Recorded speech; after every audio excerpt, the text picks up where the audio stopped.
오늘 이제 저희들이 말씀을 좀 함께 나눠보려고 하는데, 부모님을 생각할 때 여러분들의 마음에는 아마 상처들도 많이 있을 수 있고, 또 우리 부모님은 이렇게 생각하면서 또 비교가 되기도 하고 여러 가지 모습이 떠오를 텐데, 오늘 나이가 들어가면서 부모님을 향한 이 마음이 아마 많이 변화될 것 같아요. 되게 어린아이 때 성장하면서 부모님 속을 썩이면 자녀들을 향해서 부모님이 야, 너도 결혼해서 애를 낳아봐라. 그러면 내 심정 알 거다. 이렇게 말을 하는 경우가 종종 있죠. 철없는 자녀를 향해서 부모님이 속상한 마음으로 하는 말이기도 합니다. 그런데 실제로 이렇게 나이가 들어가면서 부모님에 대한 그 이미지나 의미가 좀 많이 달라지는 것 같아요. 성장할 때 가졌던 부모님에 대한 생각하고 나이 들면서 가진 부모님의 생각은 많이 달라지는 것 같습니다. 부모님은 자녀와의 관계 안에서 얻은 이름이잖아요. 그런데 이 세상에 부모님처럼 자녀를 향해서 그렇게 많은 시간을 헌신하고 그렇게 많은 노력을 하고 또 시간을 들이면서 물질을 들이고 그래서 자녀를 향한 마음으로 쏟아붓는 그런 사랑과 헌신을 하는 존재는 세상에 없습니다. 논리적으로도 합리적으로도 이해할 수 없는 관계가 부모님과 자녀와의 관계인데, 그래서 모든 자녀들은 그 부모님의 사랑 가운데 결국 성장한, 우리도 마찬가지죠. 다 성장하고 이렇게 와 있는데, 그런데 부모와 자녀와의 관계는 인위적으로 맺어진 관계는 아니에요. 내가 선택한 게 아니니까요. 이거는 하나님이 우리에게 주신 관계이죠. 내가 태어나 보니까 나의 부모님이 저분이시구나. 또 부모도 마찬가지죠. 내가 자녀를 낳아 보니까 모습이 저렇네. 또 저 자녀이네. 그래서 지금 부모와 자녀와의 관계가 이루어진 것이고, 내가 내 힘으로 내 인위적으로 선택한 관계가 아니고 하나님이 주신 관계이기 때문에, 하나님의 말씀대로 사는 게 중요합니다. 어떤 물건을 만들면 그 물건을 만든 사람이 가장 그 물건을 잘 아는 것이죠. 만약에 그 제품에 사용 설명서가 있다면 그 사용 설명서대로 사용하는 것이 제품을 가장 잘 사용하는 것입니다. 부모와 자녀와의 관계는 내가 선택한 관계가 아니고 하나님이 내게 주신 관계라면 하나님의 말씀대로 살아가는 것이 가장 행복한 인생을 사는 것이고 가장 복된 길을 살아가는 것이죠. 부모와 자녀와의 관계에서 오늘 이 자녀가 부모를 대하는 모습에 대한 말씀을 함께 살펴보려고 합니다. 하나님은 우리에게 뭐라고 말씀을 하실까요? 한번 좀 보세요. 에베소서 6장 1절에서 3절입니다. 에베소 6장 1절에 3절 시작. 자녀들아 주 안에서 너희 부모에게 순종하라. 이것이 옳으니라. 내 아버지와 어머니를 공경하라. 이것은 약속이 있는 첫 계명이니 이로써 내가 잘되고 땅에서 장수하리라. 하나님이 우리 자녀들에게 주신 부모를 향한 계명이 두 가지인데 순종하라라는 계명하고 공경하라는 계명이에요. 지금 이제 말씀을 살펴볼 텐데 순종하라는 말씀도 그렇고 공경하라는 말씀도 그렇고 이렇게 그렇게 실천하기가 쉽지가 않습니다. 순종과 공경이라는 의미, 국어사전으로 보면 순종은 순순히 따름이고 공경이라는 말은 존경하는 마음으로 받든다는 말이거든요. 이 순종과 공경이라는 단어대로 우리가 실천하면서 부모님을 대한다는 것이 쉬운 문제는 아니에요. 그런데 하나님은 우리에게 그거를 요구를 하세요. 순종해라, 그리고 공경하라는 말씀을 요구하세요. 이제 순종의 모습부터 한번 살펴볼게요. 에베소 6장 1절 말씀을 한번 보세요. 에베소서 6장 1절 시작. 자녀들아 주 안에서 너희 부모에게 순종하라. 이것이 옳으니라. 하나님은 자녀를 향해서 부모에게 순종해라. 이것이 옳다. 이렇게 말씀을 하시는데 이 말은 다른 말로 표현하면 부모가 결정을 하면 그것에 따라서 살아가라. 이렇게 말씀하는 의미와도 같아요. 그러니까 우리가 부모님이 나에게 무슨 말씀을 하면 그것이 결정사항이거든요. 그러면 그것에 따라서 자녀들이 순순히 따라서 살아가라는 말이에요.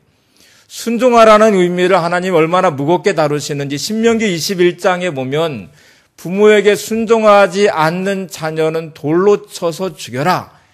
이렇게 명령을 하셨어요. 아니 얼마나 이게 부모님 말씀이 순종하지 않았다고 돌로 쳐서 죽일 것까지 있나. 이렇게까지 엄하게 하나님이 명령을 내리시나 이렇게 생각할 수 있는데, 하나님께서 이렇게 말씀하신 이유는 부모와 자녀와의 관계를 맺어주신 다음에 부모에게 결정권을 주신 다음에 부모가 말씀하는 것, 결정하는 것에 따라서 자녀는 반드시 순종해야 되고, 순종하지 않는 자녀는 돌로 쳐서, 이 하나님의 창조 질서라는 거예요. 이렇게 엄하게 말씀하신 이유는 하나님의 질서를 유지시키시기 위해서 그래요. 부모님에 대한 거를 인정하지 않는 자녀는 하나님이 주신 질서, 관계를 깨트리는 사람이 되는 것이고, 부모의 말씀에 순종하지 않는 자녀는 결국 부모를 인정하지 않는 자녀가 되는 것이고, 이거는 또 하나님을 인정하지 않는 것이 됩니다. 그러니까 하나님이 주신 이 관계를 인정하지 않는 자녀는 결국 하나님을 인정하지 않는 것까지 되기 때문에 엄하게 이렇게 명령을 하시고 순종을 요구하셔요. 그래서 이 결정권이라고 말할 때 이 결정권에 대해서 내가 정말 인정을 해야 되는데, 우리 몇 가지 한번 생각해 볼 수 있습니다. 어떤 경우에는 부모님이 말씀할 때 자녀가 이렇게 말합니다. 내가 알아서 할 테니까 간섭하지 마세요. 내 인생이니까 내가 알아서 할 테니까 내 인생에 간섭하지 마세요. 제가 알아서 할 겁니다. 이렇게 말하는 자녀는 하나님이 주신 이 관계를 부정하는 것입니다. 인정하지 않는 거. 이게 좀 엄하게 하나님이 물으신다는 거예요.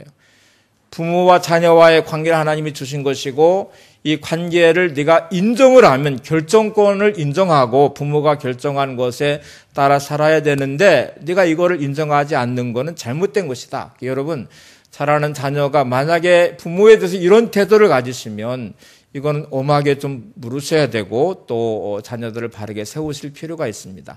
또 다른 하나가 있어요. 이제 어떤 경우냐면, 그러면 부모님이 잘못된 경우, 잘못된 행동을 하고 잘못된 삶을 사는데 그런 부모님의 말도 들어야 됩니까? 이제 그걸 순종한다는 건 참 힘들고 어려운 일입니다. 부모님이 지금 잘못 살고 계신데, 행동하는 것이 저렇게 잘못된 행동을 하는데 그 말에 순종을 하면서 살아야 됩니까? 이렇게 항변을 할 수 있어요. 그래서 우리 부모의 책임이 참 중요합니다. 성경은 부모님을 향해서 오늘 이어지는 에베소 6장 4절에서 자녀를 노엽게 하지 말래요. 주의 교훈과 말씀과 교훈으로 양육을 하래요. 교훈과 훈계로 양육을 하래요. 그러니까 부모의 역할은 부모다워야 된다는 거예요. 자녀를 노엽게 하는 부모가 되지 말아야 되고, 주의 교훈과 훈계로 자녀를 잘 양육할 책임이 부모에게 있기 때문에 성경이 요구하는 부모님의 상은 본이 되는 상입니다. 그러니까 부모는 자녀들의 본이 될 수 있는 삶을 살아야 되고, 그래서 온전한 삶을 삶으로 자녀들이 상처받지 않도록, 자녀들이 노여워하는 삶이 되지 않도록 해야 될 책임이 부모에게 있어요. 그렇다고 이제 자녀 입장에서 생각해 보세요. 그러면 자녀가 부모답지 않은 부모님이면 순종하지 않아도 되느냐? 성경은 그렇게 말하지 않습니다. 부모답지 않은 부모여도 그 부모의 말에 순종하라고 말해요.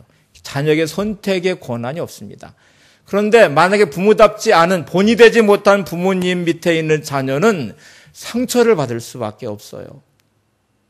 부모답지 못한 부모님의 말을 들으려고 하니까 마음에 상함이 오고 상처가 되고 괴롭고 화가 나기도 하고, 사랑하는 부모님들, 그런 자녀를 만들지 마셔야 됩니다.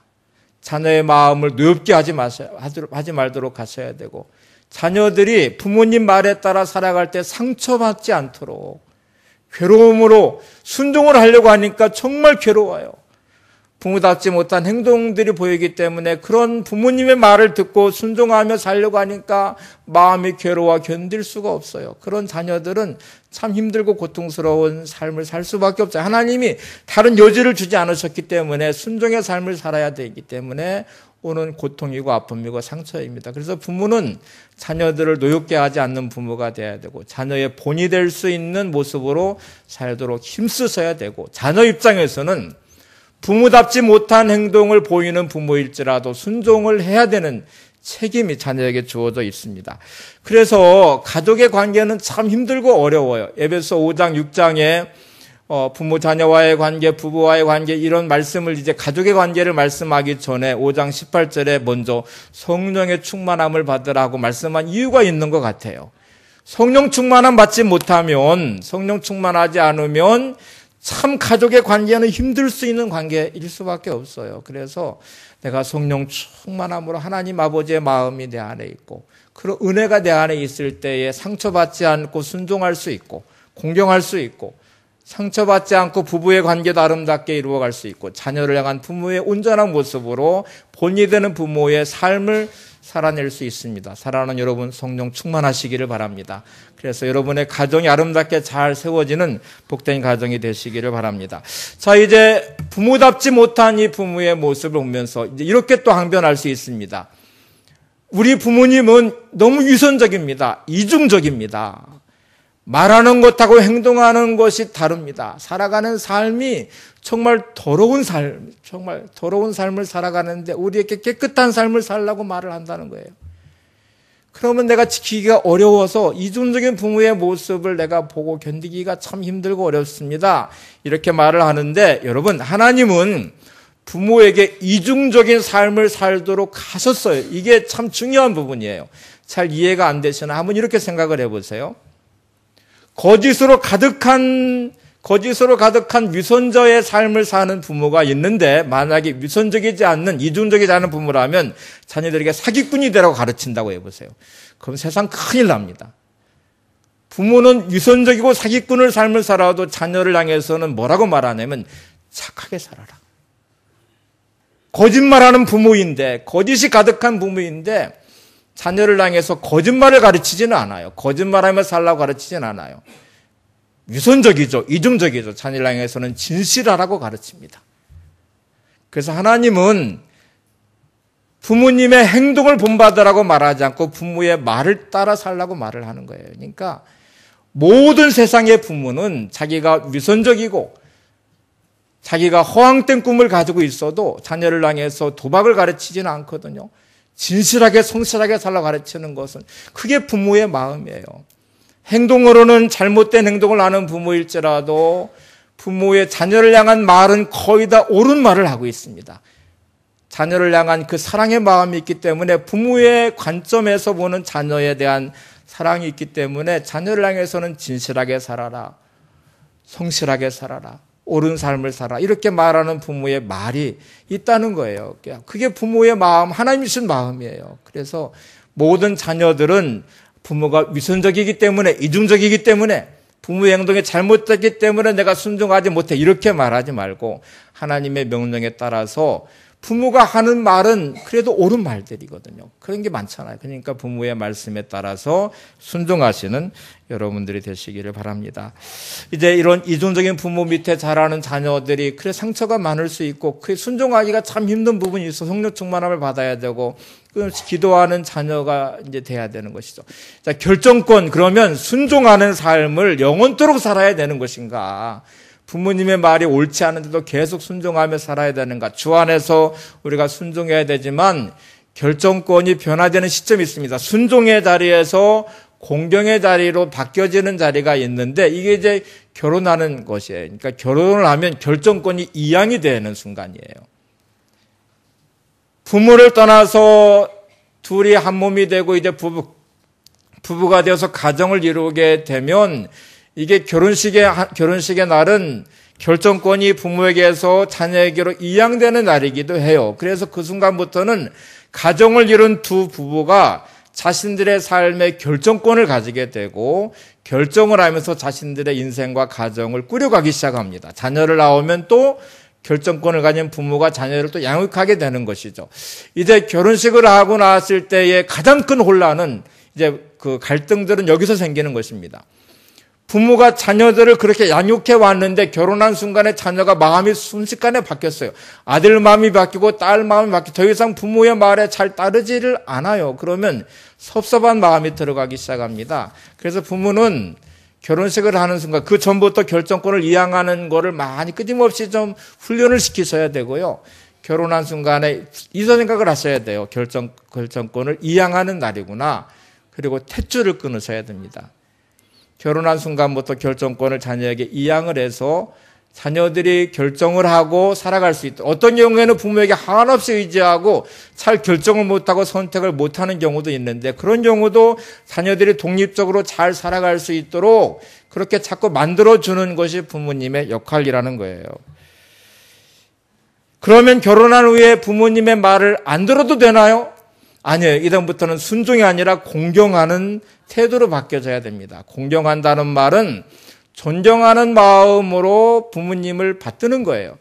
부모님은 우리들보다 훨씬 더 경험이 많으시기도 하고 또 살아온 시간의 연조가 있기도 하고 자녀를 사랑하는 마음이 기본적으로 있어요. 그래서 부모님을 향한 그 공경하는 마음으로 자녀들을 얼마나 사랑하는지, 우리를 얼마나 사랑하는지 하는 이 감사의 마음이 내 마음 가득해서 부모님을 향해서 존경하는 마음으로 공경의 삶을 살아야 되죠. 자, 이제 한번 이 공경하다는 단어가 티마우라는 단어인데, 이게 이제 명사로 하면 티메라는 단어예요. 티메라는 단어는 값을 매기는 것이고요. 평가를 하는 거예요. 거기에다 값을 매기고, 그 다음에 존경한다는 의미도 그 안에 들어가 있어요. 가치, 평가 이런 말이 있는데, 어떤 물건이 있을 때 그 물건의 값을 거기다 부과하는 거예요. 세금을 거두기 위해서 이 사람의 재산이 얼마 있는지 평가도 하게 되고, 이런 게 가치를 매기는 거가 티메라는 단어의 의미거든요. 존경이라는 단어도 그 안에 들어있어요. 자, 티메오, 공경하다는 이 단어의 명사형인 이 티메라는 말은 부모님에 대한 가치를 내가 알아가는 거예요. 부모님이 내게 얼마나 소중한 분이신가. 나를 가르치고 나를 이렇게 키워서 결혼할 때까지 부모님이 헌신했던 그 아름다운 모습, 나를 희생했던 그런 모습들을 생각하면서 거기다가 가치를 부여하고 값을 매기고 존경의 마음을 담아서 부모님을 대하는 게, 이게 이제 공경한다는 단어이거든요. 공경하기 위해서는, 존경하는 마음이 들어가기 위해서는 두 가지가 반드시 돼야 됩니다. 하나는 부모님의 허물을 덮어줄 수 있는 마음이 있으셔야 돼요. 좀 전에 말씀드린 대로 부모님은 완전하지가 않습니다. 여러분의 부모님은 누군가와 어느 부모와 비교해서 한없이 부족한 모습일 수 있어요. 성장하는 과정에서 많은 상처를 주었을 수도 있어요. 그래서 공경하는 삶, 존경의 삶이 되려면 반드시 부모님의 허물을 덮을 줄 아는 자녀가 되어야 됩니다. 부족한 부분을 채워줄 줄 아는 자녀, 부모님의 허물을 덮을 줄 아는 자녀가 되어야 되고, 또 부모님의 좋은 모습을 많이 찾아서 그 좋은 모습을 내 마음에 간직할 수 있어야 공경의 삶이 돼요. 존경하는 삶이 돼요. 창세기 9장에 보면은 노아의 이야기가 나와요. 노아의 가족의 이야기가 나오는데, 노아가 어느 날 포도주에 취해가지고 그냥 이 나체로 그냥 들어누워 버렸어요. 큰 허물이죠. 말할 수 없는 허물이, 자녀에게 수치스러운 모습을 보이는 것이기도 하죠.